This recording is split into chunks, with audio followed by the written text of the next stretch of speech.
falei hoje de manhã cedo que a diferença entre alegria, ou entre louvor e adoração, está de onde ele exala.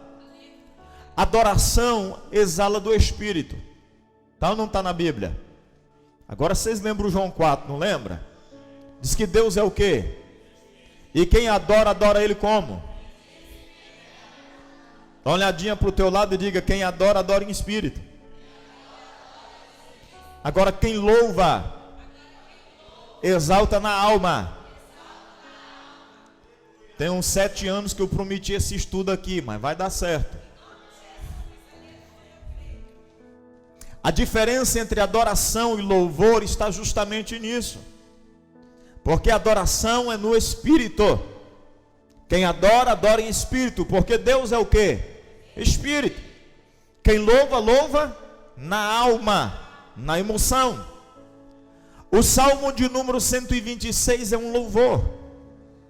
É chamado de cântico dos cânticos, ou cântico dos degraus, ou até mesmo cântico de peregrinação. E na Bíblia Católica é chamado de cântico de romaria. Quantos estão entendendo? O Salmo de número 126 é um louvor, é uma canção.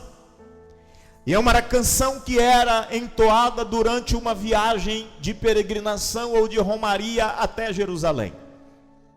Havia em Israel 3 festas. Quantas?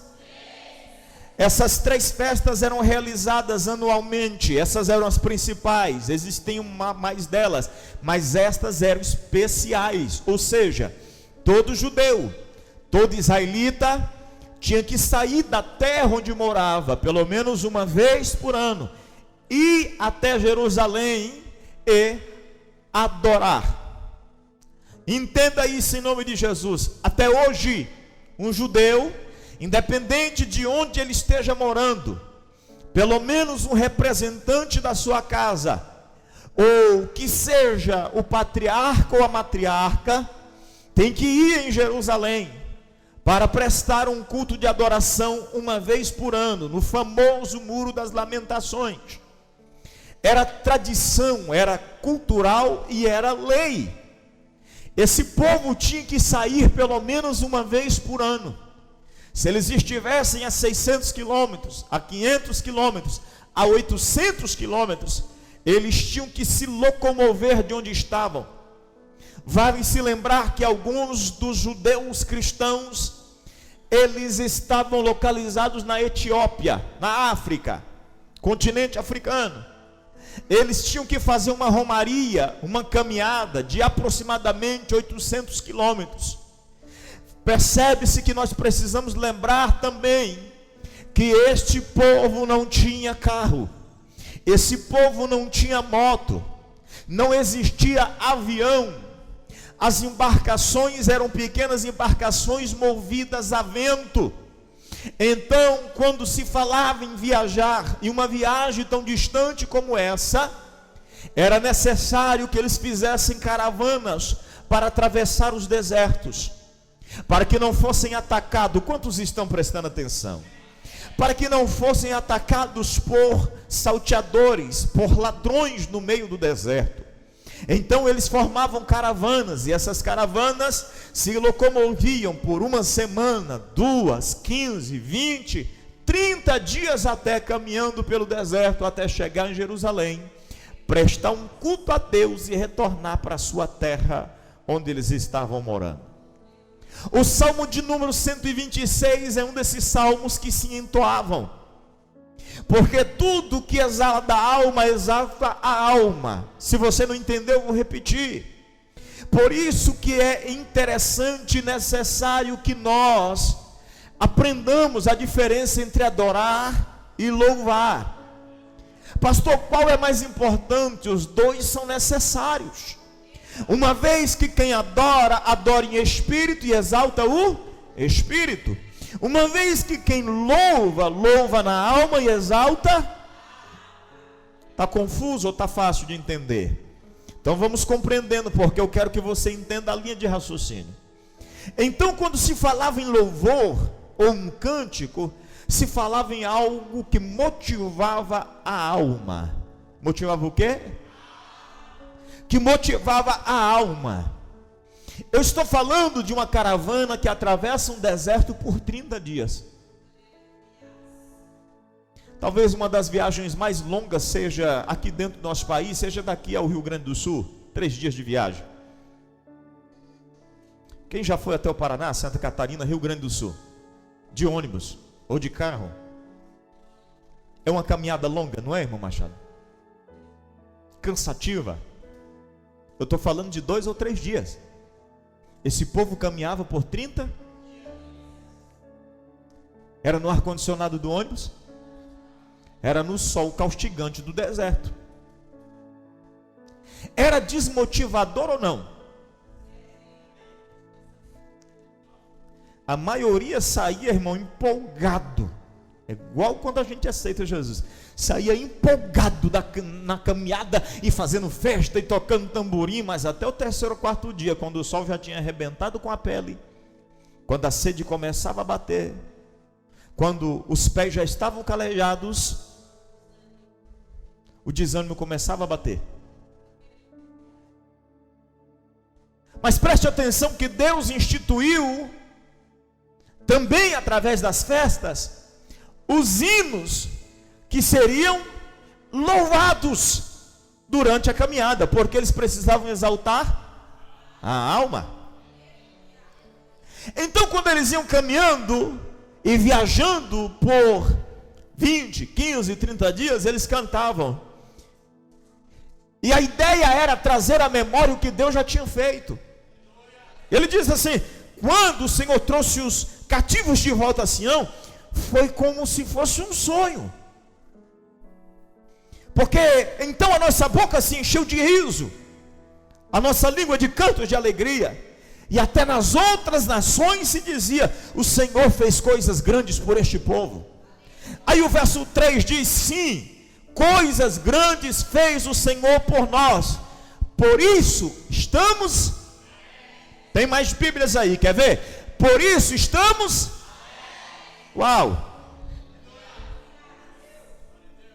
Olhe para quem está do seu lado e diga assim: não é a circunstância que pode definir a sua alegria. Você já vai entender porque eu estou começando a pregar. O Atos capítulo 2 fala de uma igreja poderosa, de uma igreja pujante, de uma igreja forte e, acima de tudo, de uma igreja entusiasmada. Entusiasmo não é a mesma coisa que alegria. Eu vou te definir para você a palavra entusiasmo, rapidinho. Entusiasmo é um grande interesse. É o quê? Pergunte para quem está ao teu lado, diga assim: no que você anda interessado?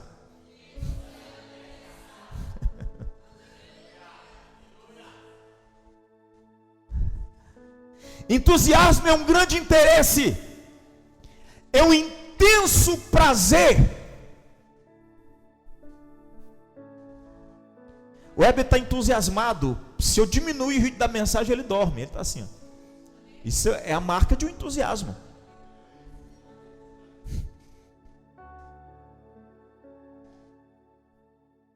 Ah, não, irmão, olha de novo para quem está perto de você e diga assim: o culto começou já.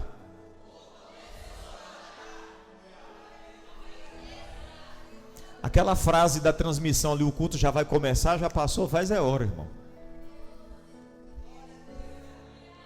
Entusiasmo é um grande interesse, é um intenso prazer, é uma dedicação ardente.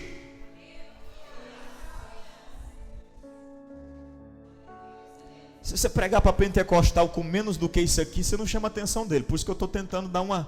Olha que minha voz está...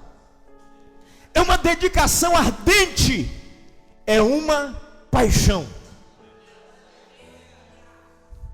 Patrícia, quando você começou a namorar com o Rosenildo, você morava onde, filha? Onde? Lugar. Quando você começou a namorar com o Rosenildo, você morava onde?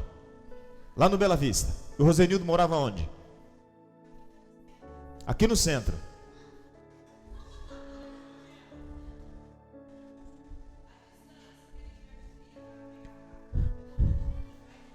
Cuidado, irmã, que essa geração do século 21 entende o vocabulário meio olha aqui para você entender. Você morava onde, Patrícia? Você onde, Rosenildo? Você passava um dia sem ver a Patrícia quando namorava?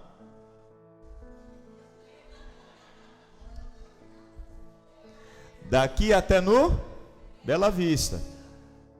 Eu já medi daqui de casa, não sei de onde ele morava, mas dá 5 quilômetros ou 6, até lá no meio do Bela Vista, no centro lá. Mas você ia lá, não ia? Se chama entusiasmo. Mas depois, quando você roubou ela do pai dela, ela estava na onde? Brincadeira, irmão. Aí ela mudou para outro lugar, não mudou?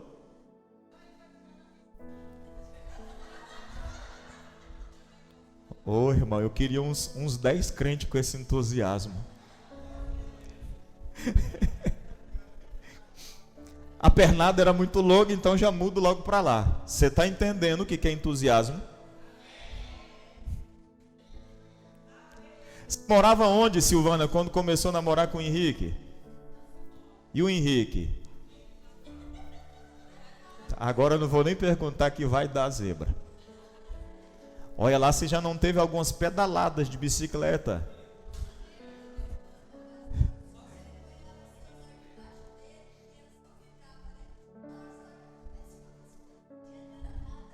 Entusiasmo.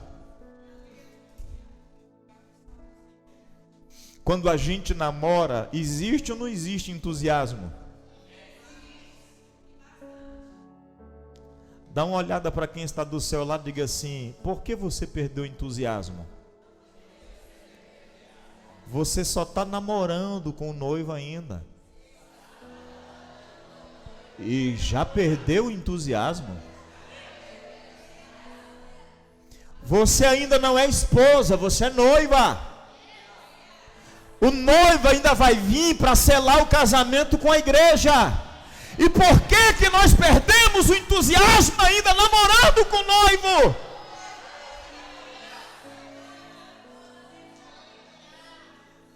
Eu vou repetir: entusiasmo é um grande interesse, é um intenso prazer, é uma dedicação ardente, é uma paixão com relação à palavra etimológica de entusiasmo, que derivada do grego significa ter um Deus interior.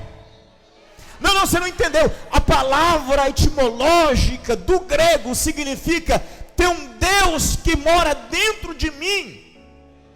Vou repetir: estar possuído por um Deus. Olha para quem está do teu lado e diga assim: você foi possuído por um Deus. Se você não acredita ainda, porque tem os incrédulos, se tinha lá na igreja de Atos 2, aqui vai ter, mas então eu vou te mostrar na palavra. 1 Coríntios 3:16, vamos lá? 1 Coríntios 3:16. Quem achou primeiro me espere, que eu não achei ainda. 3:16, já achei, já, vamos lá? Diz assim: vocês não sabem que são santuário de Deus e que o Espírito de Deus habita em vocês? Vocês não sabem que são santuário de Deus e que o Espírito de Deus habita em vocês? Dá uma olhada para quem está do teu lado e diga: tem um Deus que mora dentro de você.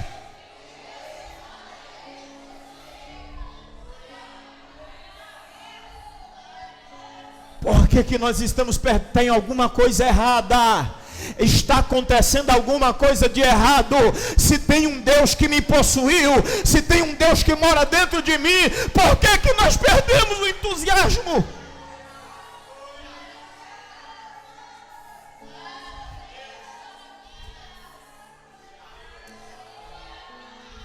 O interesse pelos cultos acaba, o interesse pela pregação acaba, o interesse pelo louvor acaba, o interesse por fazer parte da comunhão acaba, o interesse por participar da Santa Ceia acaba. Tem alguma coisa errada, porque entusiasmo é um Deus que possui a minha alma, é um Deus que mora dentro de mim. Oh, amantocava subiandarabadagaçu e andarabadagaia. Será que esse Deus está morando em você? Será que você é a habitação do Espírito Santo? Será que você é morada do Espírito Santo? Está na hora de refletir, porque o Deus que te possuiu, que mora dentro de você, tem que gerar entusiasmo na tua alma.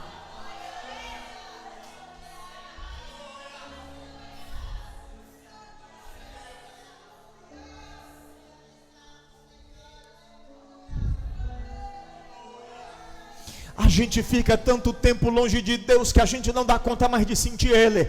Eu não estou falando longe da igreja, estou falando longe de Deus. Porque tem gente dentro da igreja, todo culto semanal, e não está perto de Deus.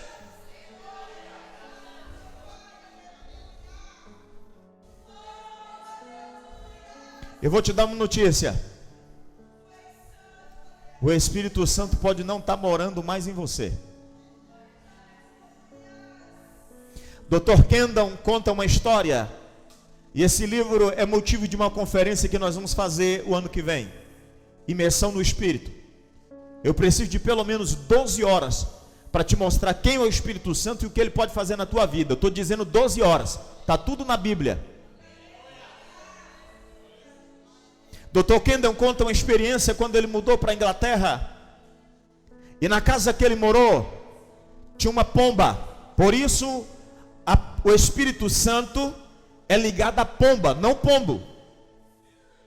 Quando o Dr. Kendall disse que mudou para essa casa, ele começou a perceber que toda vez que havia uma alteração da voz, uma discussão em casa entre ele e a esposa, a pomba morava em um cantinho da casa. Ela vinha todo dia e ficava ali, era o ninho dela, era a casa dela, era ali. Mas ele percebeu que toda vez que eles discutiam e havia uma alteração na voz, a pomba saía. E ela só retornava quando havia silêncio. Sabe por quê? A minha Bíblia diz que o Espírito Santo, ele é sensível. Será que o Espírito Santo não está só dando umas passeadinhas, não, nessa habitação? Será que ele não está vindo só de vez em quando, dar uma pousada e de repente ele sai de novo? Ele é sensível. O que você está fazendo vai causar sensibilidade no Espírito Santo. O que você está fazendo vai causar desejo da presença dele permanecer ou da presença dele se ausentar. Talvez o nosso entusiasmo seja a ausência contínua do Espírito Santo. Tem um Deus morando dentro de você. Entusiasmo é isso, é um Deus que me possui, é um Deus que mora no meu interior. A mensagem desta noite surgiu alguns dias atrás, eu fazendo uma série de estudos sobre a igreja de Atos. O Espírito Santo falou comigo muito claramente, e a pergunta que o Espírito Santo me fez foi: preste atenção, qual é o maior poder da igreja? E eu tentei responder biblicamente, e o Espírito Santo me disse: você ainda não descobriu. Depois de 17 anos, você ainda não sabe qual é o maior poder da igreja. Eu disse: Senhor, a oração está no capítulo, está no verso 42. A palavra, a comunhão, o partir do pão. O Espírito Santo disse: não, o entusiasmo. O maior poder de uma igreja se chama entusiasmo. E eu vou te mostrar o que uma igreja entusiasmada pode fazer. Eu vou só até o capítulo 12, que não vai dar tempo demais. Já é 8 horas e nós temos Santa Ceia hoje. Mas eu vou tentar ir até o 12. Se não der também, depois nós continuamos. Vou te mostrar capítulo por capítulo o que uma igreja entusiasmada pode fazer. Onde uma igreja entusiasmada pode chegar. O que uma igreja entusiasmada pode alcançar. Se não está acontecendo mais nada na tua vida espiritual, é porque você perdeu o entusiasmo. E vale dizer que o entusiasmo é um Deus que mora dentro de você. Então eu vou ser bem claro, o Espírito Santo está longe.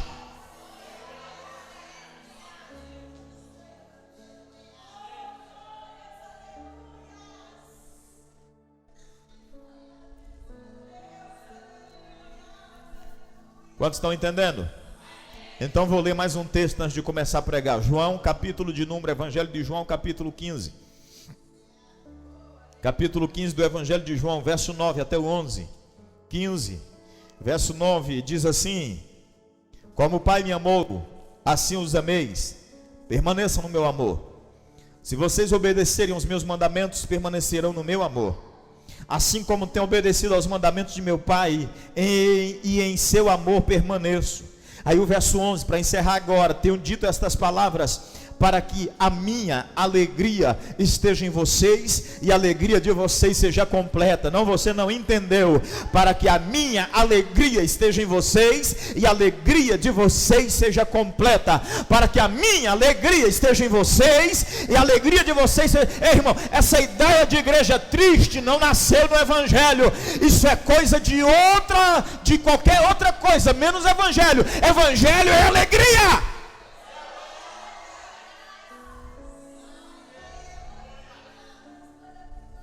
Tem gente que chega na igreja, fica emburrado, fica empacado, fica... Em nome de Jesus, está acontecendo alguma coisa contigo e você não vai sair daqui nesta noite do mesmo jeito. O entusiasmo vai te tomar hoje em nome de Jesus Cristo. O entusiasmo vai te tomar hoje, Jesus Cristo, em nome de Jesus.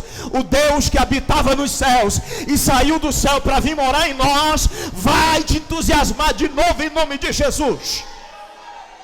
Ah, pastor, eu sinto o Espírito Santo porque eu falo em línguas. Falar em línguas não é marca do Espírito Santo, é marca de manifestação do Espírito. Não pensa que falar em língua é marca do morar do Espírito Santo na tua vida. É uma manifestação exclusiva dele. O morar do Espírito Santo na tua vida vai provocar alegria, e não é pelas metades, não, é alegria completa. Está aqui, eu estou pregando Bíblia.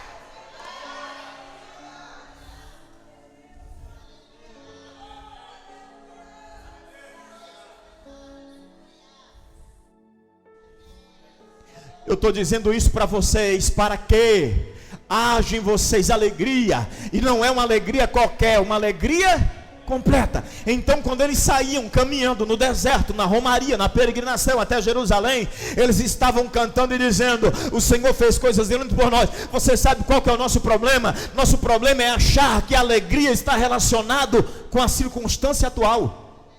Não, você não entendeu? Vou repetir. Nós achamos que estar alegre está condicionado à situação atual. Ah não, pastor, vim para a igreja triste porque eu estou passando por uma luta, por uma provação. Alegria não pode estar relacionada ao que você está vivendo agora, mas sim ao que Deus já fez. Preste atenção que eles cantavam, irmão. Eles andavam 30 dias no deserto, cheio de calo no pé, está todo queimado do sol, e está dizendo: nós estamos alegres porque Deus fez coisas grandes por nós. Nós estamos alegres porque Deus fez provisão para nós. Nós estamos alegres porque um dia Deus já cuidou de nós.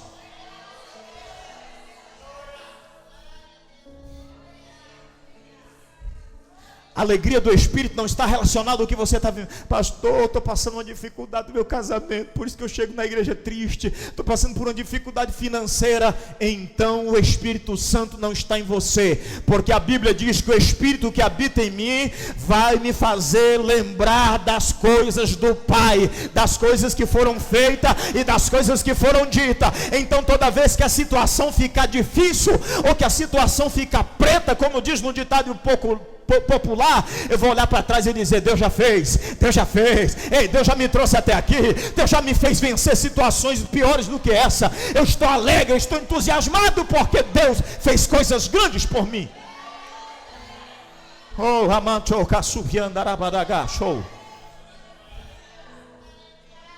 Nenhum tipo de alegria na nossa alma pode ser gerada pela circunstância. Se está gerando algum tipo de alegria, ei, se está gerando algum tipo de tristeza na tua alma, é porque você não está louvando. A palavra louvar é exaltar. Eu exalto o que? O problema ou o que Deus já fez? Se você exalta o problema, quem vai te dominar? O problema. Eu ensinei há poucos dias aqui que o Deus que nós louvamos, ou aquilo que nós louvamos, é aquilo que nós atraímos. Você louva o problema? Está difícil, está difícil, está difícil, está difícil. Aí fica igual aquele, né, Cocá? Estou fraco, estou fraco, estou fraco. É? Angola, né? Você vai ficar o quê? Fraco, porque aquilo que a sua alma exalta, você atrai. Por isso que esse povo na caminhada, eles andavam dizendo, exaltando. O Senhor fez coisas grandes por nós. O Senhor fez coisas grandes por nós. O Senhor fez coisas grandes por nós. Por isso nós estamos alegres. Por isso a nossa alma é tomada por essa alegria. Porque eles se lembravam daquilo que Deus já havia feito. Eles se lembravam das provisões no deserto. Eles se lembravam das dificuldades que já tinham vencido. Eles se lembravam do casamento que já tinha sido restaurado. Porque a gente vem para a igreja e é natural nós nos tornarmos ingratos. É fácil nos tornarmos ingratos. E a ingratidão é um pecado. Por quê, pastor? Vai contra a vontade de Deus. Por quê, pastor? Porque a gratidão é a vontade de Deus. Ixi, pastor, não entendi nada, te explico. 1 Tessalonicenses 5,18. Em tudo, dai graça, porque essa é a vontade de Deus. Então tudo que vai contra a vontade de Deus é pecado. Pessoas ingratas se tornam pecadores de plantão. Porque toda vez que a dificuldade chega, eu, ai Senhor, o que eu estou fazendo por isso? Está difícil. Mas eu me esqueço que ontem ainda Deus já fez um milagre na minha vida. Eu me esqueço que ontem ainda Deus já fez o sobrenatural na minha vida. Ontem ainda Deus trouxe providência na minha casa. Ontem ainda Deus abriu porta que estava fechada. Então a alegria não pode ser gerada pelo momento atual. Tem que ser gerada por aquilo que Deus já fez.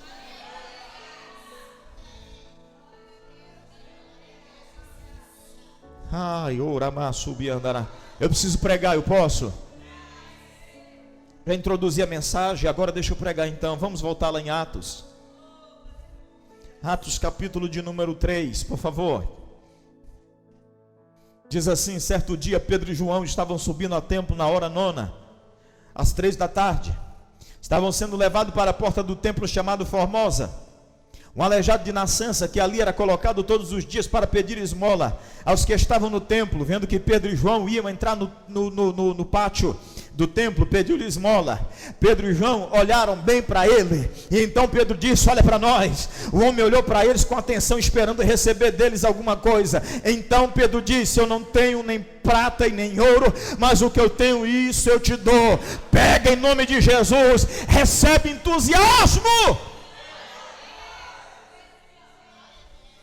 Ei, irmão, Pedro está dizendo que tinha poder para curar alguém? Pedro estava dizendo que aquilo que ele tinha, ele ia dar para ele.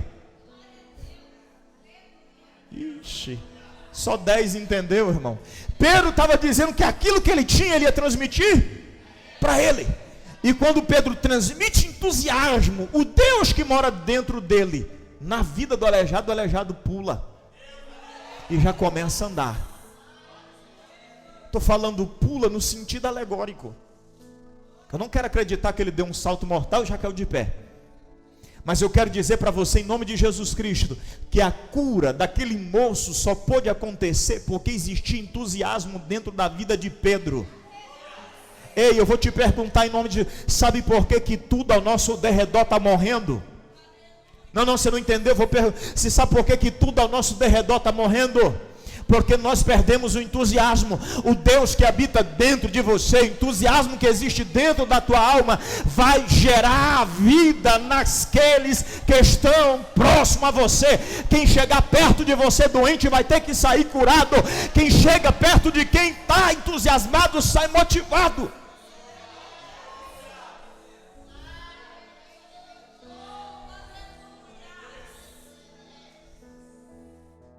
Um dia alguém me perguntou, num tom de crítica, disse: pastor, a igreja fulana está crescendo. Por quê? Eu disse: simples, eles estão entusiasmados e nós não. Se está errado ou não está errado, não é problema meu, quem vai julgar é Deus. Mas que eles estão entusiasmados e está gerando vida em tudo que chega perto, está. E agora nós, o que nós estamos fazendo? Será que nós geramos morte quando nós chegamos perto de alguém?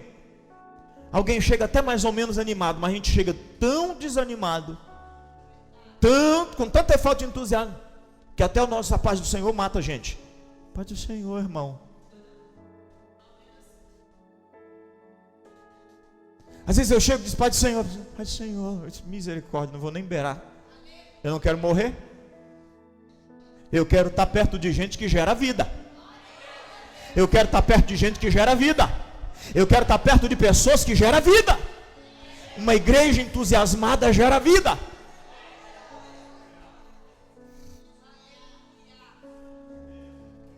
eu congreguei com um pastor que trabalhava num banco, ele tinha vergonha de dar a paz do Senhor. E aí muitos irmãos da igreja me criticaram, diz: rapaz, olha, chega lá, você finge que não conhece ele não, que se der paz do Senhor ele vira a cara, que ele não quer mostrar que é crente lá. Diz: onde é? Aí fui lá, irmão. O irmão me olhou umas 2 vezes de longe, eu disfarcei que não vi, conversei com o gerente, e peguei uma hora que tinha uns 5 perto dele ali. Aí eu passei: Pai do Senhor, meu amado, como é que tá? Benção, benção pura.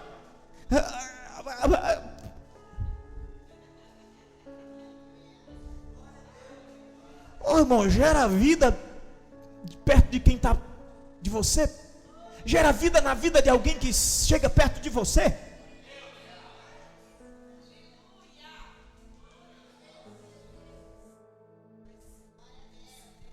Tem gente que chega aqui com a cara de moribunda e pensa: meu Deus, Deus revelou tudo para o pastor. Revelou não. Olhar no seu rosto já dá para saber que o trem está indo de mal a pior.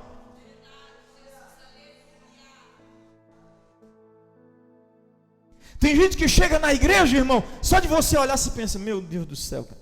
E tem hora que Deus te dá umas mensagens sem saber que a pessoa vai vir daquele jeito. Aí você pensa: agora enrolou tudo, porque é justamente o que eu vou pregar.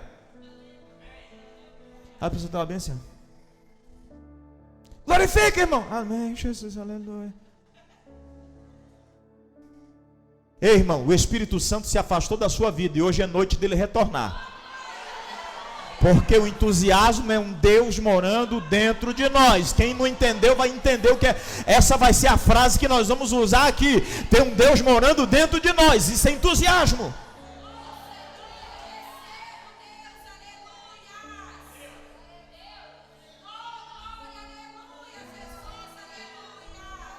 Ei, você já viu gente que vai comer na casa do outro e fica fazendo boquinha quando está comendo a comida? Não, nunca viu não, irmão? Que não gostou? Mastiga em câmara lenta. Lá em casa não come não, irmão, só uma vez, nunca mais é convidado. Porque se tem uma coisa que eu gosto é de gente entusiasmada. Não estou falando de glutão, estou falando de entusiasmado. Não, já vou evitar o problema.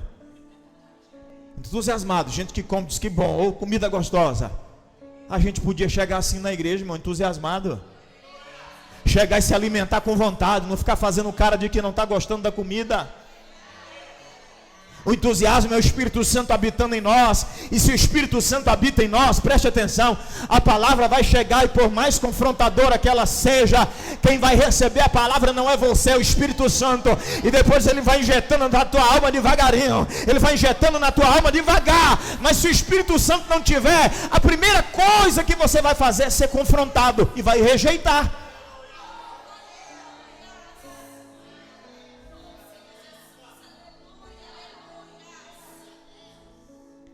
Atos capítulo 3, onde chega um crente entusiasmado, uma igreja entusiasmada, tem que acontecer milagres, tem que gerar vida. Aquele homem que está desesperançado, desanimado, porque todo dia tem que ser carregado até a porta do templo, e a Bíblia Sagrada diz que ele pedia esmola, e quando Pedro diz para ele assim: olha para mim, ele espera receber alguma coisa grande, mas Pedro dá uma olhada para ele e diz assim: o que eu tenho, ou seja, o entusiasmo, o Deus que mora dentro de mim, vai entrar na tua vida agora. E quando o Deus que está dentro de Pedro entra na vida do aleijado, ele se levanta. Vai gerar vida onde você chegar, vai gerar vida onde você chegar, tem que gerar vida. Igreja entusiasmada tem que gerar vida. Igreja entusiasmada tem que gerar vida. Capítulo 4. Eu vou até o 12 se der tempo, tá? Capítulo 4 diz: enquanto Pedro e João falavam ao povo, chegaram os sacerdotes, o capitão da guarda do templo, os saduceus. Eles estavam muito perturbados, porque os apóstolos estavam ensinando o povo e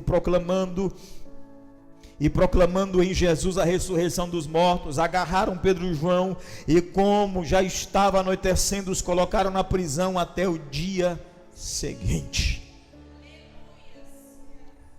Ou 4. Mas muitos que tinham ouvido a mensagem creram, chegando o número dos homens que creram a perto de 5.000. E no dia seguinte as autoridades, os líderes religiosos e os mestres da lei reuniram-se em Jerusalém. Estavam ali Anás, o sumo sacerdote, bem como Caifás, João, Alexandre e todos os que eram da família do sumo sacerdote. E mandaram trazer Pedro e João diante deles e começaram a interrogá-los: com que poder ou em nome de quem vocês fizeram isso?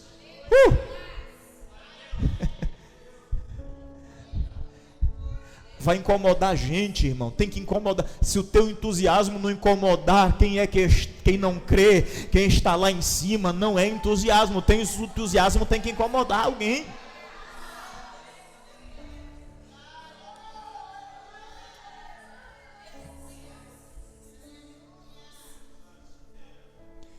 Eu sou do tempo de uma igreja de crente chato. Não, você não entendeu? Tem alguns aqui que é da nossa época. Eu sou de um tempo de crente chato. A gente era ensinado a ser tão chato que a gente nem olhava para as pessoas, porque as pessoas eram pecadores. Eu sou desse tempo.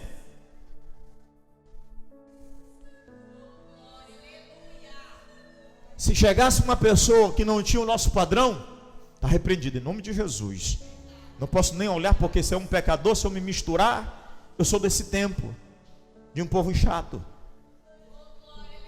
A igreja de Jesus tem que gerar, a igreja entusiasmada em Jesus tem que gerar, preste atenção, inconveniência, mas não nos pecadores. Pecadores têm que ser atraídos para perto de quem é entusiasmado. Preste atenção que talvez você não entendeu o texto. Sabe quem é que está incomodado aqui? Os religiosos.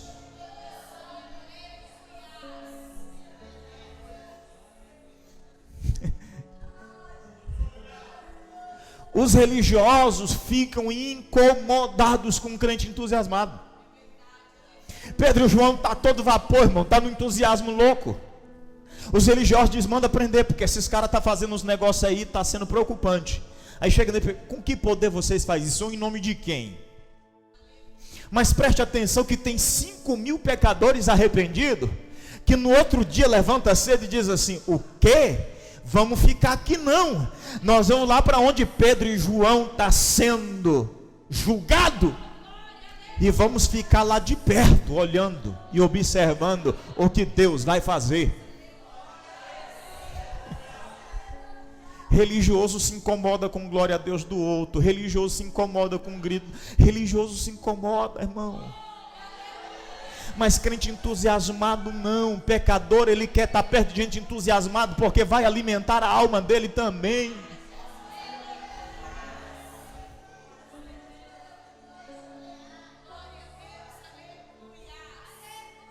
A Bíblia Sagrada diz que os religiosos estão julgando Jesus, e os pecadores arrependidos, estão julgando Pedro, e os pecadores arrependidos estão lá dizendo: em nome de Jesus, vai ser liberto hoje, não vai acontecer nada com eles. Você está vendo que religioso só torce para desgraça? Você já viu religioso torcer para a coisa dar certa? Você tem que ser condenado, rapaz. Tomara que Deus manda um raio do céu e consuma esse pecador infeliz, em nome de Jesus. Ainda termina a oração, em nome do Pai, do Filho e do Espírito Santo. Se você não viu, eu já vi. Estou falando do que eu vi, que não é historinha não. Crente entusiasmado, preste atenção, vai atrair a atenção dos pecadores. Pecador vai ter que chegar perto de você e dizer: eu queria saber o segredo da sua alegria. Pecador vai ter que se aproximar de você e dizer: eu queria saber o motivo que você anda com um sorriso estampado no rosto. Aí você pode dizer: tem um Deus morando dentro de mim. Não, fala com convicção: tem um Deus que mora dentro de mim.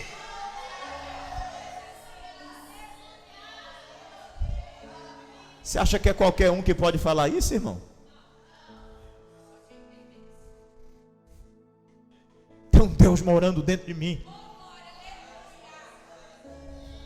Eu sou templo e morada dele. Mas Timothy Keller escreve um livro sensacional. Foi um livro que mudou a minha visão a respeito do Espírito Santo. Depois eu li um do John Bevere, que a Wanda mais Weber comprou. Timothy Keller escreve um livro chamado O Deus Esquecido. Ele fala sobre o Espírito Santo. A gente lembra do Espírito Santo na hora das manifestações. A gente esquece do Espírito Santo o dia todo, mas quando chega na hora da oração, Agora, o Espírito Santo agora vai descer. Não, ele já está em você, ué. Que negócio é esse que ele vai descer? Tem alguma coisa errada. Não está certo. Esse Espírito Santo que desce e volta. Quem já leu Mateus 3? O batismo de Jesus. Vocês já leram mesmo? A Bíblia diz assim, ó. Que a pomba desceu do céu, que era o Espírito de Deus, e pousou sobre ele. E aí depois ela foi embora.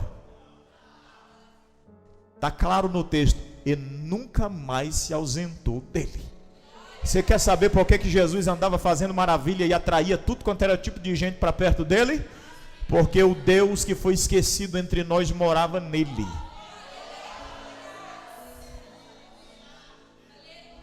Eu acho sensacional que tem gente que recebe a manifestação do Espírito Santo e no outro dia está contando de graça. Eita, difícil.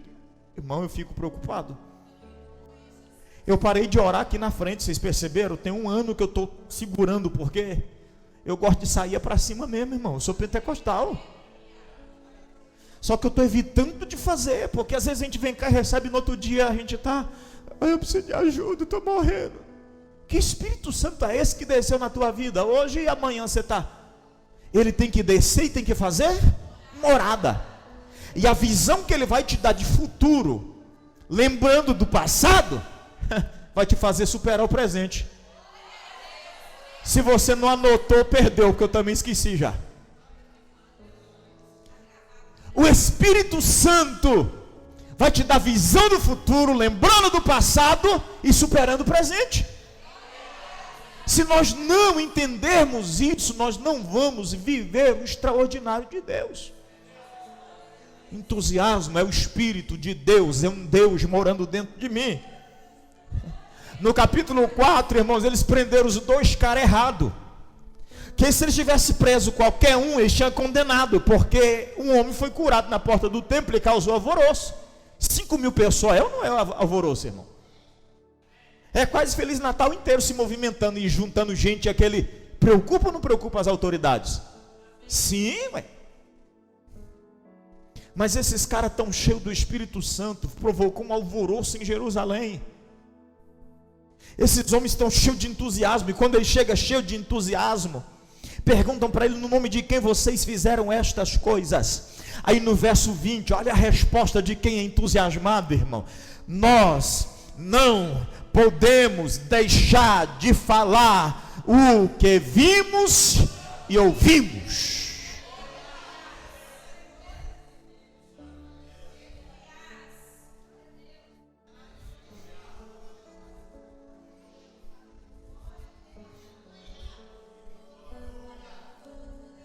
Você chega na tua casa e causa incômodo em alguém que ficou? Ou a sua falta de entusiasmo não causa mais, não desperta mais a atenção de ninguém? Você lembra quando nós éramos entusiasmados? Que a gente esperava o outro culto ansioso, dizendo: vamos lá comigo, você vê o que Deus está fazendo. Nós não podemos deixar de falar do que vimos. Vamos lá, porque a palavra de Deus vai falar conosco hoje. Nós tínhamos aquele entusiasmo. A gente trazia o vizinho, o amigo, a mãe, o pai, o filho, a irmã, o irmão. E agora? A gente está quase se arrastando.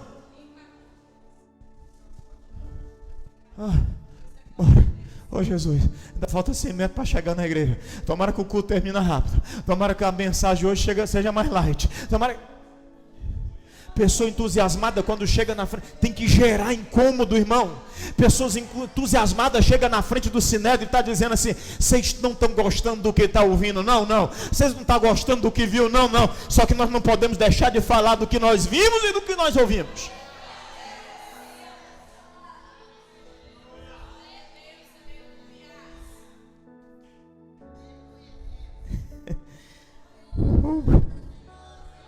Verso 30 diz: estende a tua mão para curar, realiza sinais e maravilhas por meio do nome do teu santo servo Jesus. Verso 31 diz: depois de orarem, depois de quê? Sabe por que eles estão orando? Porque o sinédrio olhou para Pedro e João e diz assim: não tem como prender os caras. Vai ter como manter eles aqui não? Nós tentamos até prisão preventiva, mas não deu certo. Vamos ter que dispensar eles. Aí o Sinédrio olha para a multidão e diz assim: está liberto. 5.000 pessoas levantam a mão para o alto e começam a orar, a dizer: Deus, obrigado. Deus, nós estamos entusiasmados pelo que o Senhor fez hoje na vida de Pedro e João aqui. E a Bíblia diz que enquanto eles oravam, o Espírito do Senhor desceu. Você não entendeu ainda? O Espírito do Senhor desceu e tomou quase 5.000 pessoas e encheram elas do poder de Deus.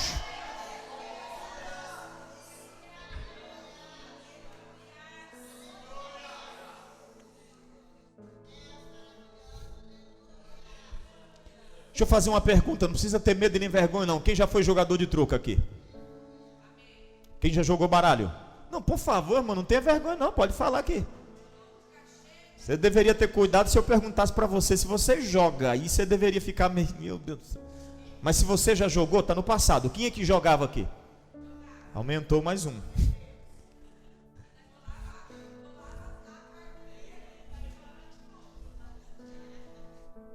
Você jogava nesse silêncio todinho aí? Porque você estava entusiasta?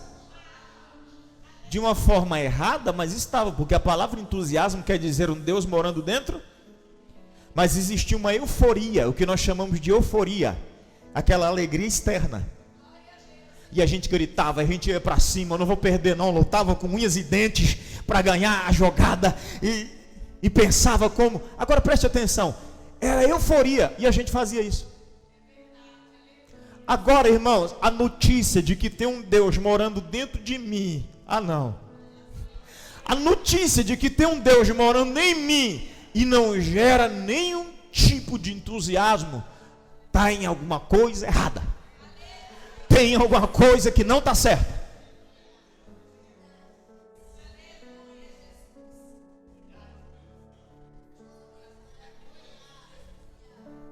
Quantos católicos tem aqui?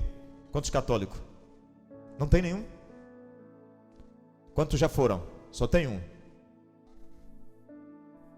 Vou perguntar e seja sincero comigo. Diogo, você é católico?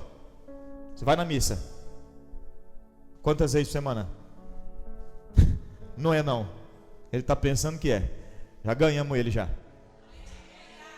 Não, estou falando de católico, irmão, que vai na missa. Que senta lá com um livretinho e fica meia hora, 40 minutos, 1 hora. Aí o padre fala e ele repete: amém.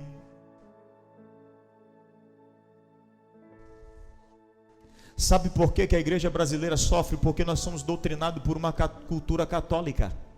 Não. A igreja brasileira está começando a mudar a mentalidade agora. Eu estava fazendo um estudo recente e eu falei que eu vou ministrar um estudo aqui sobre o sistema franciscano que nós fomos ensinados no Brasil. Pastor, nunca fui na igreja católica. Alguém da tua família foi e a sua cultura familiar te trouxe algo da cultura franciscana.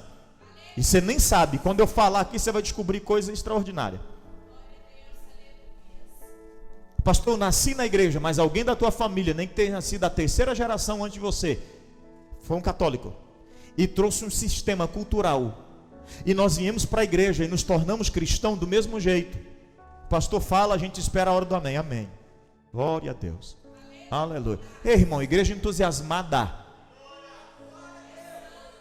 Você ainda não decidiu quem é você, porque quando eu vim para o evangelho, a única coisa que eu consigo lembrar é Jesus entrando em Jerusalém montado num jumentinho. Diz o pastor Silvan Santos na sua canção que se Jesus tivesse nascido no Brasil era nordestino. Porque gostava de um peixe com farinha, gostava de andar num jumentinho. Aí vai Jesus entrando no jumentinho, a galope, plap, plap, plap, plap, e o povo vai indo. Gente está arrancando a roupa, gente está jogando no chão, gente está arrancando palha, gente está jogando por baixo, e o povo está gritando: Hosana na altura, é o Filho de Deus, é Ele que está aqui, é o Messias que se revelou. Aí, ó o perigo dos religiosos de novo. Aí os religiosos chegam e dizem assim: que barulho que é esse aí, Jesus? Não dá para mandar esse povo calar a boca, não? Ele falou negativo. Se eles calar, as pedras vai ter que clamar, porque alguém tem que exaltar o meu nome. Alguém tem que me exaltar.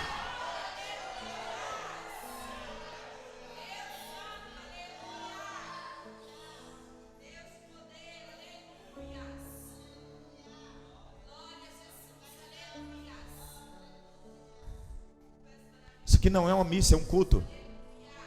Uma missa você repete o que te mandaram falar. Um culto você revela a sua adoração no espírito e é o seu louvor na alma. Você não entendeu? Uma missa você repete o que te mandaram falar. Pastor, qual que é a diferença? Eu não estou criticando nenhum nem outro aqui não. Eu só estou dizendo para você que eu conheço tanto de um como de outro. E a missa você repete o que te mandaram falar. Mas o culto você é espontâneo. Você fala o que quer, você glorifica do jeito que quer. Então para de ficar esperando o pastor gritar, dar um glória a Deus, o pastor dizer, irmão, o que está acontecendo? Glorifica, exalta. Jesus está dizendo, esse povo não pode calar, esse povo não pode calar.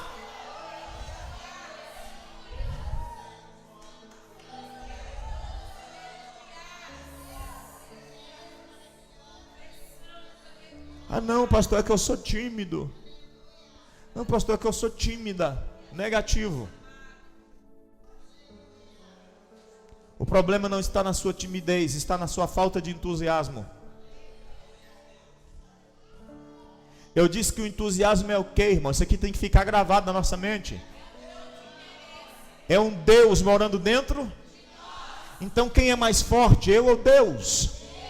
Tem um Deus morando dentro de mim, irmão. Será?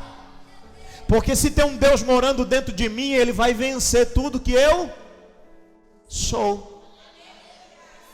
Esse negócio de que eu sou tímido, que eu tenho timidez, que eu tenho dificuldade, não, mentira. Se o Deus que está morando dentro de você vai te pegar, vai te fazer rodopiar, vai te fazer rolar, vai te fazer gritar, vai ter que te fazer dar um glória a Deus bem alto. Se tem um Deus morando dentro de você, Ele vai te dominar.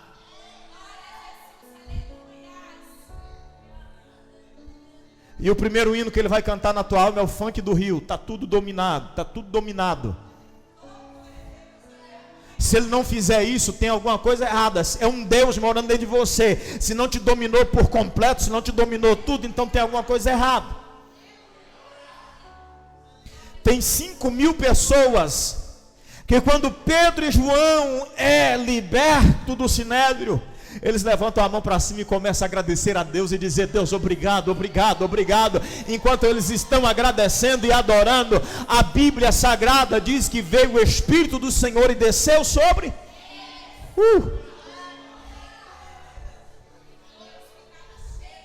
capítulo 6, deixa eu pular o 5 aqui, senão o horário não vai dar não.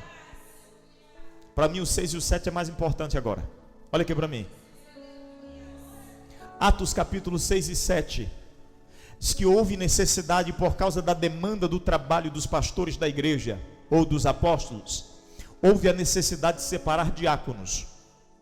Olhe para quem está perto de você e diga, diácono não é cargo. Diácono é função. Por isso que eu disse que nós vamos quebrar essa ideia assembleiana de ministério. Porque nós aprendemos a brigar por posição. Eu sou diácono, eu quero chegar ao presbitério. Eu sou presbítero e nós vamos levantar diáconos aqui sim. Só que vai ter que fazer o que ele foi chamado para fazer na Bíblia. Não tem problema se eu tiver um diácono só aqui, mas vai ter que fazer o que está na Bíblia. Nós vamos levantar presbítero aqui, mas presbítero vai ter que fazer o que está na Bíblia. É estatutário. Está dirigindo a igreja, é presbítero. Se não é, não é presbítero. Presbítero era o que cuidava da igreja. A gente briga por posição. A gente almeja a grandeza. E a palavra diaconia do grego é servir, é ser servo. Está vendo que a gente entende tudo errado?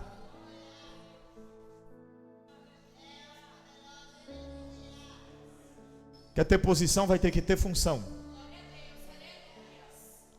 Quer ser evangelista, vai ter que sair para pregar e ser evangelista. Quer ser missionário, vai ter que ir para o campo missionário. 2020 vai mudar a coisa aqui. A Bíblia diz que os pastores da igreja estão cansados, porque a demanda de trabalho é muito grande. Eles olham para o outro e dizem assim: nós vamos ter que separar diáconos para atender os órfãos, as viúvas. E nós vamos nos dedicar ao ministério da palavra e da oração.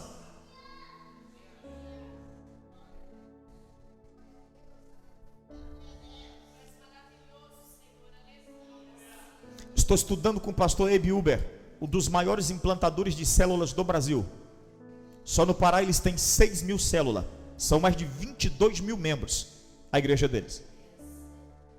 Sabe o que ele explica? O grande problema da igreja convencional é que a igreja convencional o pastor da igreja convencional dedica 80% resolvendo os probleminhas de membros. Enquanto a igreja em célula não trabalha de forma diferente, só que ela reverte. 20% formando liderança, 80% lidando com probleminha.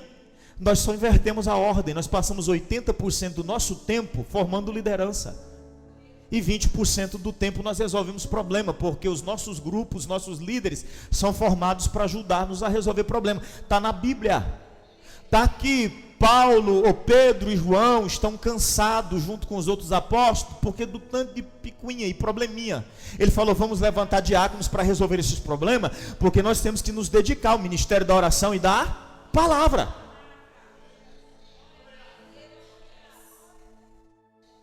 Mas para servir, serve qualquer um?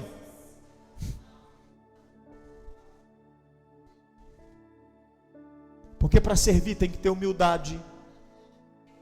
Para servir tem que ter sujeição. Para servir tem que ser espiritual. A Bíblia diz que os discípulos, os apóstolos, olham e dizem, vamos separar diáconos. Escolhem quantos homens? Quem lembra? 7. E um deles se chama Estevão. De 7 que se levanta, um se destaca. Sem ler, você sabe me citar algum dos outros nomes dos 7? Sabe por que raramente a gente se lembra deles? Não é só culpa sua não, é culpa deles também, que cruzaram o braço e ficaram só fazendo o que mandava. Enquanto Estevão olhou para a situação e diz, negativo, eu estou cheio de entusiasmo, eu estou cheio, não, você não entendeu, porque está no texto, eu vou te provar agorinha. Ele diz, eu estou cheio de entusiasmo. A Bíblia diz que ele era cheio do Espírito de Deus. Entusiasmo é um Deus morando dentro de nós. Então ele estava entusiasmado, cheio de entusiasmo.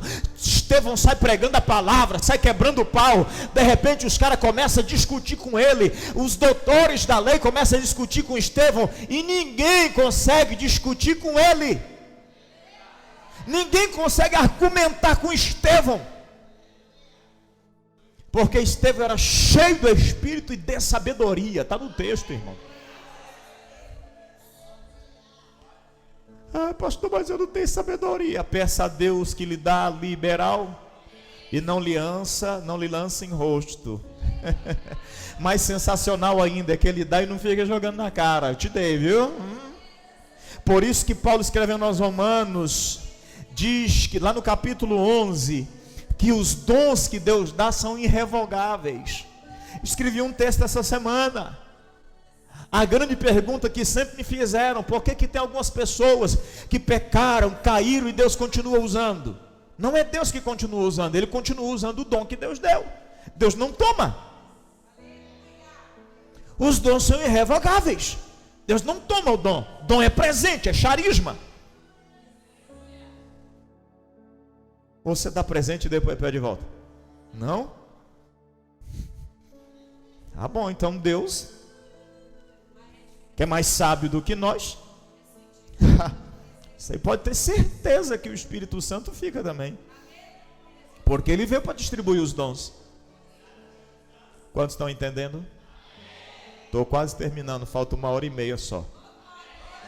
Olha aqui, já vou encerrar, capítulo 7 e capítulo 8, a Bíblia Sagrada diz que Estevão está cheio de entusiasmo, cheio do Espírito de Deus, e ele está falando de Deus, e os caras estão tentando barrá-lo e ninguém consegue pará-lo, porque uma pessoa entusiasmada gera um ministério frutífero. Não, você não entendeu, irmão. Pessoas entusiasmadas, igreja entusiasmada, gera ministérios frutíferos. Igreja entusiasmada gera ministérios poderosos. Igreja entusiasmada gera ministérios cheios de sabedoria. Igreja entusiasmada gera ministérios cheios de poder. A Bíblia diz que Estevão era cheio de poder. Estevão orava pelos enfermos, eram curados. Enfermo ministrava a palavra, Estevão, e pessoas eram arrebatadas pelo poder da palavra. Mas um dia não gostaram do que Estevão estava fazendo. Pegaram Estevão, rodearam ele com um grupo de religiosos. Mais uma vez, cuidado com os religiosos, irmão. Cuidado, a gente tem que correr deles, que eles são perigosos. Rodearam Pedro com pedras na mão, ou Estevão com pedra na mão.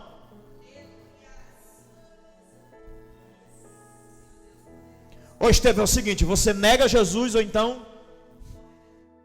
Ah não, irmão, pedir para um entusiasmado negar Jesus, pede ele para morrer. Você viu que a metade de nós perdeu o entusiasmo? Pedir para um entusiasmado para ele negar Jesus é uma afronta. Pedir para um entusiasmado para ele negar o Deus que ele serve é uma afronta. Pedir um entusiasmado para ele fazer alguma coisa errada é uma afronta. Ei, pedir para um entusiasmado para ele cometer algo que a Bíblia condena é uma afronta. Sabe por que nós pecamos? Porque esse Deus que mora em nós se ausenta. Assim como a história da pomba. E aí nós nos tornamos suscetíveis ao pecado. Porque uma vez que esse Deus está em nós, o pecado não tem poder sobre nós. Está na Bíblia. A Bíblia diz: aquele que está em Cristo, salvação no Espírito, expiação, e vive no Espírito. Aquele que está em Cristo e vive no Espírito, não há nenhuma condenação para ele. Ou seja, o pecado não tem poder sobre a vida dele. Mas cuidado, é que de vez em quando esse Espírito, esse Deus que habita em nós, dá uma saidinha. Aí nos tornamos suscetíveis ao pecado.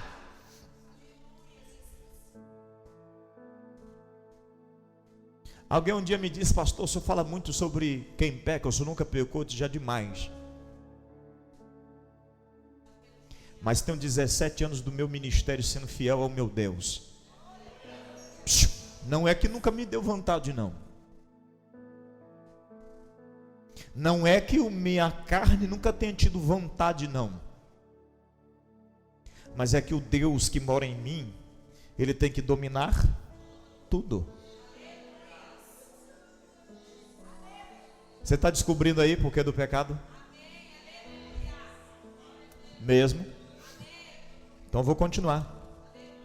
A Bíblia diz que os religiosos rodearam Estevão com pedras na mão. Diz: nega Jesus, diz: não nego. E começaram a apedrejar.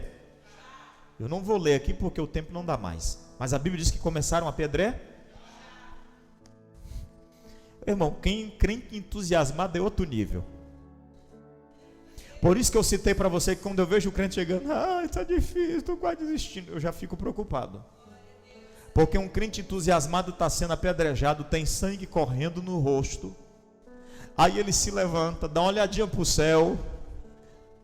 Eu só vou explicar que não tinha bolso naquele tempo, mas eu imagino com as duas mãos no bolso, olhando para o céu e dizendo: eu vejo o Filho do Homem assentado à destra de Deus.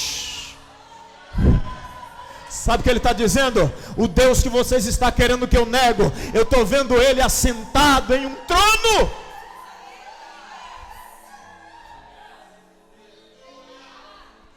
Pastor, vou desistir porque está difícil. O Deus que habita em nós não está habitando. O Deus que veio para habitar em nós não está habitando na sua alma. Porque se Ele estiver habitando na tua alma, você não vai se isentar de problema e de dificuldade. Mas toda vez que a dificuldade chegar, você vai olhar assim como o salmista dizendo: eu olho para os montes e pergunto: de onde vem o meu socorro? Mas aí de repente eu me lembro quem é o Deus que eu sirvo e digo: o meu socorro vem do Senhor que fez os céus e a terra.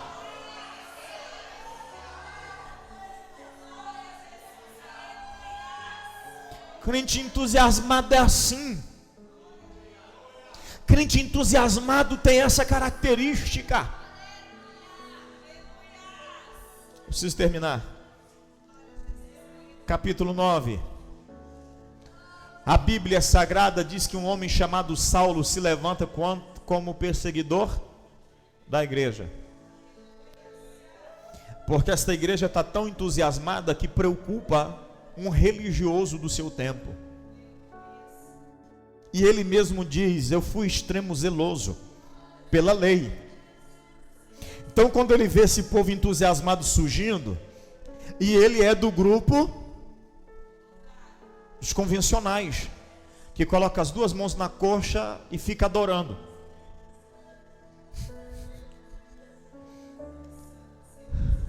Nós vamos quebrar com esse negócio hoje aqui, em nome de Jesus. Isso aqui não vai existir mais não, irmão. Ele é do grupo que coloca as duas mãos e fica lá diante da... E ele vê aquele povo entusiasmado e adorando diferente, falou: esse povo é louco. Povo doido desse é tudo desviado. Vamos matar todo mundo. Eu estou falando de Saulo. Aí a Bíblia diz que Saulo pega cartas para ir prender os cristãos. Mas lá no verso 15, Deus aparece a um homem chamado, quem lembra? Ananias. E diz: Ananias, eis que eu escolhi para mim um homem para ser um pregador, vaso escolhido para ser um ganhador de gentios. Ananias tem que quebrar o protocolo agora, irmão, porque ele pergunta para Deus: quem é, Senhor? Aí Deus diz: Saulo. Saulo? Não vou se meter com aquele homem. O cara é perseguidor de crentes. O senhor não sabe que ele andou matando gente aí? Aí Deus diz: fica tranquilo, Ananias, porque eu já estou trazendo ele, estou trazendo ele arrastado, porque está cego. Ele vem com ímpeto contra a igreja, mas eu já vou trazer ele arrastado agorinha, porque eu vou deixar ele cego no meio do caminho. A Bíblia diz que Saulo vai indo. Não era de cavalo, como alguns dizem, porque não está no texto. Alguns chegam a encenar a queda de Paulo do cavalo. Você já viu o pregador fazer isso? O cavalo vai indo, de repente a luz aparece e Paulo, pá, cai no chão. Não está no texto não, irmão, cuidado. Senão você repete o que você ouviu e você vai pregar bobeira.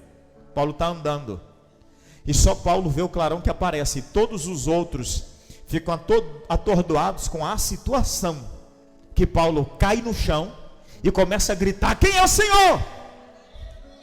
E a voz que sai do meio começa a dizer: eu sou o Senhor a quem você persegue. É duro Saulo recalcitar contra os aguilhões. Rapaz, eu vou te dar uma notícia: ou você muda hoje esse entusiasmo para me ajudar no evangelho, ou então eu vou acabar com a tua raça. Estou só parafraseando, não está no texto também.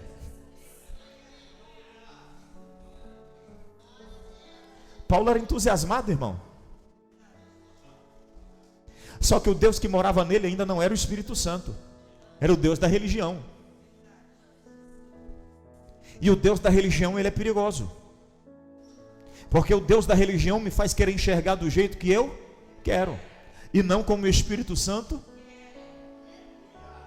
Aí a Bíblia Sagrada diz que Saulo agora diz: então me resolve o meu problema. Ele diz: vá até a rua direita, e lá você vai encontrar com ele. Ananias vai, chega lá, quem está lá?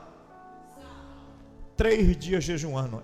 Não era um religioso dos bons, porque eles praticavam jejum como forma religiosa. Por isso que em Zacarias Deus está condenando o jejum dos sacerdotes e dos judeus, porque eles usavam o jejum para ganhar coisas, uma cura, por isso que em Zacarias fala sobre o verdadeiro jejum.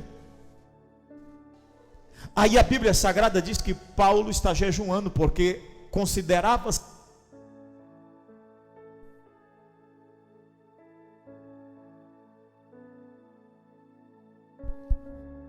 Por isso que os amigos de Jó ficam 7 dias em jejum. Por isso que os amigos de Jó ficam 7 dias jejuando, porque eles acreditavam que 7 dias de jejum levantava tão morto. Aí Paulo fica 3 dias jejuando, e aparece Ananias e diz: não, é fácil de resolver. O que é? Só muda o foco do teu entusiasmo. Ele diz: então é para agora. E a Bíblia Sagrada diz que Paulo, ou Saulo, se torna o maior pregador dos gentios. Olhe para mim, porque o entusiasmo gera homens que fazem a diferença. Você não entendeu? Eu vou falar de novo. O entusiasmo gera homens que fazem a diferença. George Whitefield, aos 78 anos de idade, diz: eu estou quase à beira da morte, mas eu dou graças a Deus, porque nos meus 78 anos de vida, eu nunca vi o sol nascer sem que eu estivesse de joelhos dobrados. Gente entusiasmada não cansa não, irmão. Eu estou cansado de orar, estou cansado de... Gente entusiasmada não ora não, ele sente necessidade na alma de orar. Tira um pouco do retorno aqui que está dando microfonia. Gente entusiasmado, ele não cansa, ele tem desejo de orar. Ele vai declarar igual George Whitefield no final da sua vida, dizendo: nunca vi o sol nascer durante toda a minha vida sem que eu estivesse de joelhos dobrados. O entusiasmo gera grandes homens e grandes mulheres. O entusiasmo gera grandes homens e grandes mulheres. Tauser conta, na biografia de Tauser, conta-se que quando Tauser chegou numa cidade em que a igreja estava indo, uma igreja que não estava gerando almas ganhas, ele levantava durante a madrugada às 3 horas da manhã e fazia a posição de uma mulher grávida, se deitava no chão, encolhia suas pernas e o seu corpo chegava a ter febre, e ele dizia: Senhor, dai-me almas. Senhor, esta igreja não pode ficar assim, porque pessoas entusiasmadas não se conformam com a mediocridade. Pessoas entusiasmadas não olham para a mediocridade como se tivesse tudo, está tudo normal. Meu Deus, o pastor é exigente demais, quer melhor do que isso. Tem igreja pior do que a nossa. Olha para mim, eu não estou nem aí com quem está pior, eu estou me espelhando em quem está melhor. Eu estou olhando para quem já chegou onde nós não chegamos ainda e estou dizendo: eu quero ser igual, eu quero ser igual, eu quero estar do mesmo patamar que eles estão. Pessoas entusiasmadas se conformam, pessoas entusiasmadas não. Capítulo 10, Centurião Cornélio. Vou terminar no 12 agora. A Bíblia diz que o entusiasmo de Pedro é muito grande, mas é muito grande entre os judeus, e Deus quer salvar o primeiro gentil. Então a Bíblia Sagrada diz que... Você mexeu no agudo, tira o agudo e o médio. Ele ficou muito estridente. Olha aqui para você entender.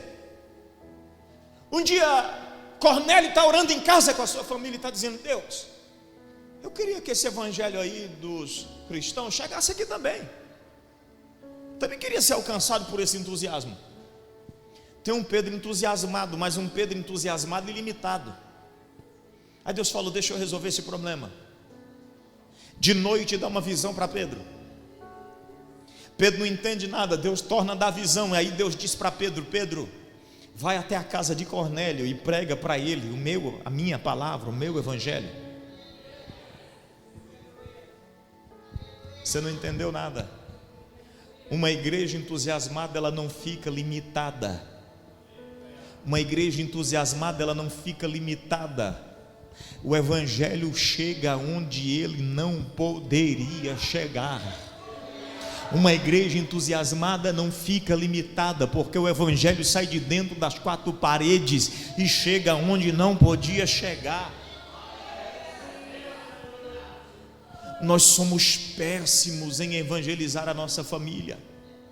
Nós somos péssimos em evangelizar os nossos vizinhos. Sabe por que eles sabem que nós somos crentes? Porque você liga o som no 12 lá e canta o hino. Doce como mel. Não é doce como mel, não, isso é do meu tempo. É sabor de mel. Aí o povo fala: é crente, ó. É crente, esse é crente.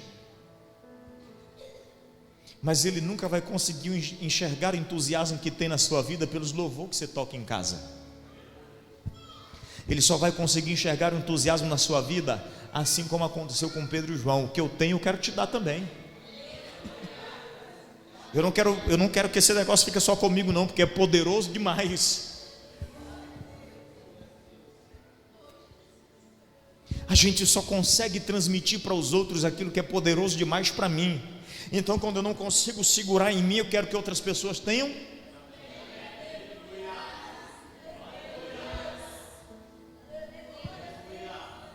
Vou pular o 11, vou encerrar no 12 agora. Olha o que uma igreja entusiasmada faz. Quer ver? Pedro é milagrosamente libertado da prisão. Nesta ocasião, o rei Herodes prendeu alguns que pertenciam à igreja, com a intenção de maltratá-los, e mandou matar a espada Tiago, irmão de João. Lembra de João ou de Tiago? O discípulo que está querendo cadeira do lado direito do reino. Aí Jesus falou para ele: se você tiver coragem de pagar o preço que eu vou pagar. Você quer saber onde ele está? É lá mesmo, sentadinho, pertinho do Pai.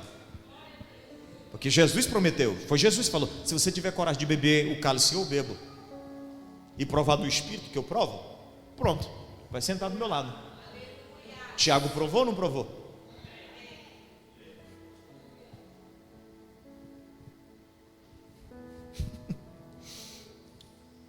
E mandou matar a espada Tiago, irmão de João. 3, vendo que isso agradava aos judeus, prosseguiu prendendo também Pedro durante a festa dos pães sem fermentos, os pães asmos. Tendo-o prendido, lançou no cárcere, entregando para ser guardado por 4 escoltas de 4 soldados cada uma. 4 vezes 4 são quanto? Um homem só guardando por 16. Sabe por quê? Porque Pedro era influência na vida da igreja. O medo deles era de que a igreja se posicionasse e viesse protestar contra a prisão de Pedro. Mas o verso 5 revela tudo. Pedro então ficou detido na prisão. Diga: Pedro ficou preso. Pastor, mas cadê a igreja entusiasmada? Cadê a igreja entusiasmada, pastor? A igreja fazia contínua oração por Pedro. A igreja fazia contínua oração por Pedro. Se coloque de pé, por favor.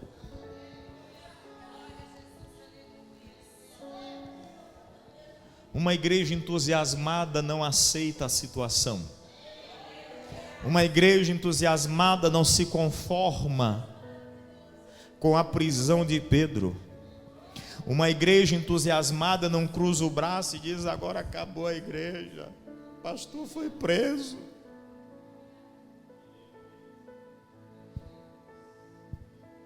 Agora não vai dar certo mais, Pedro está preso, já mataram o Tiago, próxima cabeça que rola agora é de Pedro. Acabou com a igreja.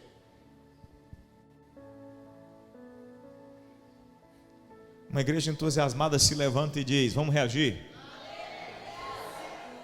É bem possível que tem uns que ainda não está bem convertido, diz: nós vamos de quê? Porrete, facão, adaga? Diz: não. Nenhum mais crente que sempre lidera, né? Mas crente sempre vai liderar, irmão. Isso até no casamento existe. Descubra quem é você lá. Que tem um que sempre quer resolver o trem na porrada. Sempre. Que espírito habita em vós, João. Sempre tem um que quer resolver o trem na porrada. Eu estou parafraseando porque possivelmente vai levantar um lá e diz assim: vamos resolver, nós vamos de quê? Adaga na mão, espada ou porrete? Aí um irmão mais maduro na fé diz: não, irmão, não é isso que nós vamos fazer, não. Nós vamos entrar para dentro do cenáculo de oração e nós não vamos parar de orar enquanto o pastor Pedro não for liberto da prisão. E eu quero imaginar que a que perguntou com que tipo de a ferramenta aí é aquela menina que saiu na porta. Porque ela ficou tão atordoada, porque no meio da madrugada um anjo aparece dentro da prisão, irmão Machado, tem 16 soldados. O anjo aparece. Só estou parafraseando, não está no texto também, não, então não diga que é heresia. Está sonífero para todo mundo, porque o texto diz que eles dormiam. Era que vigília da noite, quem lembra aí? A quarta? Entre as 3 e as 6 da manhã. Aí o anjo vem, preste atenção, no meio da madrugada. Quem dá conta de ficar acordado nesse horário, irmão?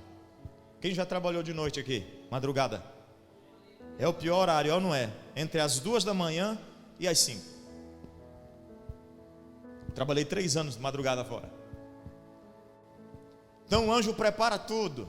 Deixa os caras cair no sono e diz: agora deixa eu resolver o problema, que eu não quero euforia. Aí ele vai lá, abre a prisão e diz: Pedro também está dormindo. Diga: Pedro também era gente. Diga para quem está perto de você. Porque tem gente que acha que pastor não é gente. Pode falar entusiasmado.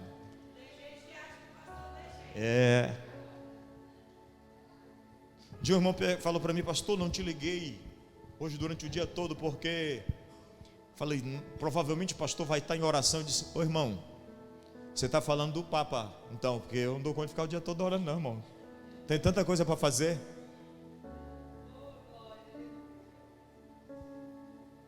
Aí eu fiquei com medo, pastor, de ligar para o senhor e atrapalhar seu período de oração. Disse: que hora, irmão? O dia todo. Disse: dia todo, irmão? Vai ter que descer um anjo aqui e tomar posse do meu corpo, irmão, porque eu não dou conta, não.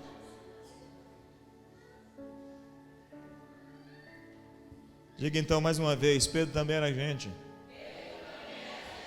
Dormia. Aí o anjo chega e diz assim: ô Pedro, acorda. Pedro se cinge. Cingir é jogar a capa sobre o corpo. Coloca o cinto. O cinto ia por cima da túnica. E calça os teus sapatos. Pega as tuas sandálias. Traduzindo.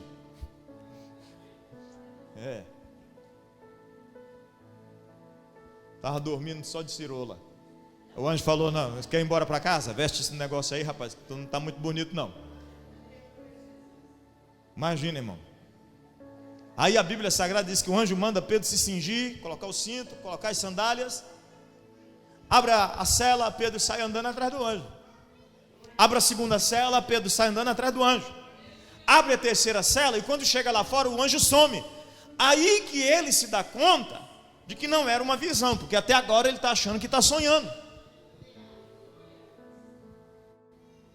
Aí ele corre lá para o cenáculo, e quando ele bate na porta,